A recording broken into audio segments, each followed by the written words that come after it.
I am Daniel J. Evans.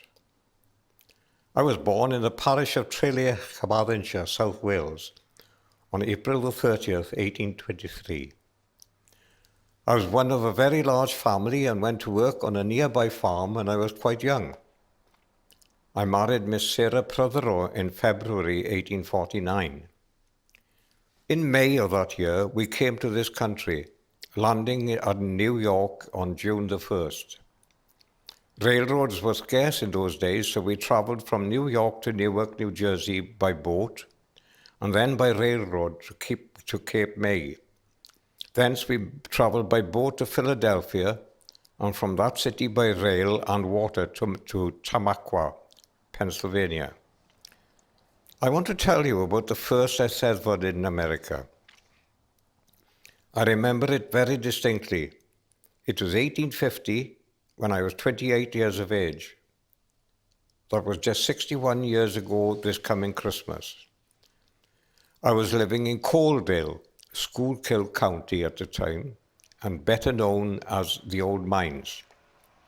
There was a large Welsh population there at the time, attracted by the huge pitching veins of coal, which run to a distance of 2,000 feet below the surface, and where the veins are from 50 to 100 feet thick in thickness. While on this, I might as well tell you that I remember the three Welsh bosses there. They were Hugh Davis from Tamaqua, Thomas Phillips from Hyde Park, and Evan Phillips from Beaver Meadows.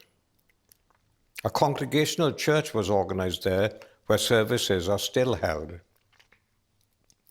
61 years ago, I heard that the first eisteddfod in America was to be held in Carbondale on Christmas Day. And you cannot picture the treat to me even to think of attending the eisteddfod.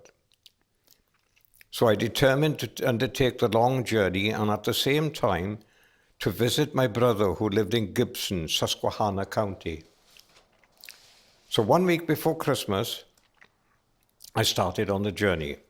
You may smile, but it was necessary to start that far ahead so as to reach Gibson and then return to Carbondale in time for the eisteddfod.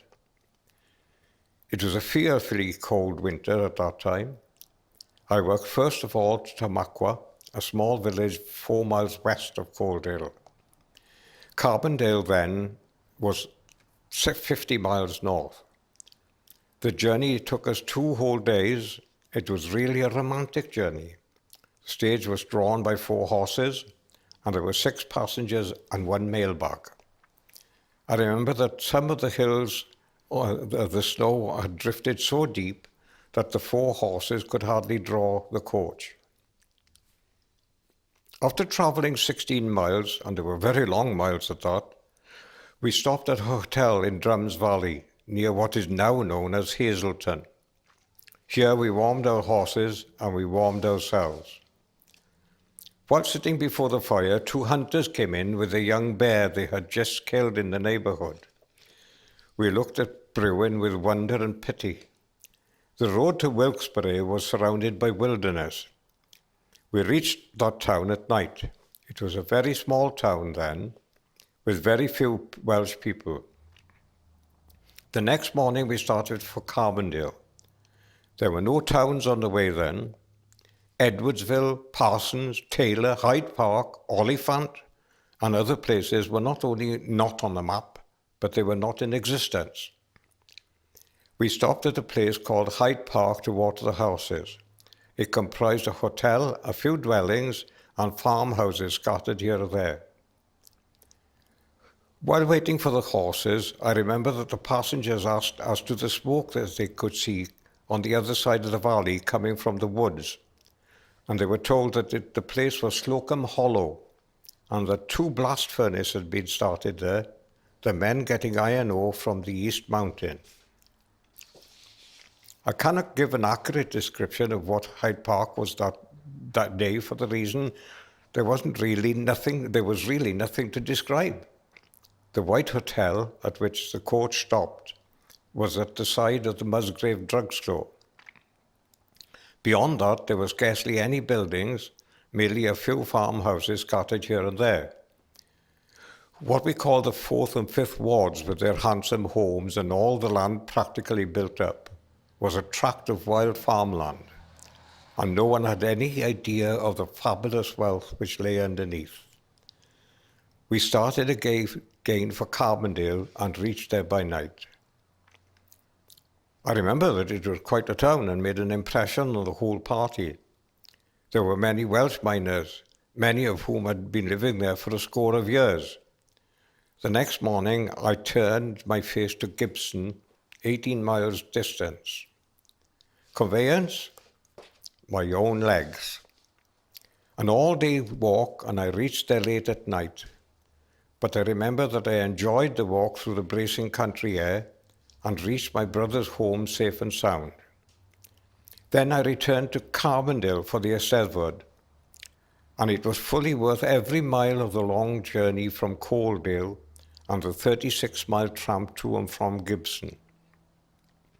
Remember, this was the first eisteddfod held in this great country of ours, and I am always proud that I was at the birth of the eisteddfod in America.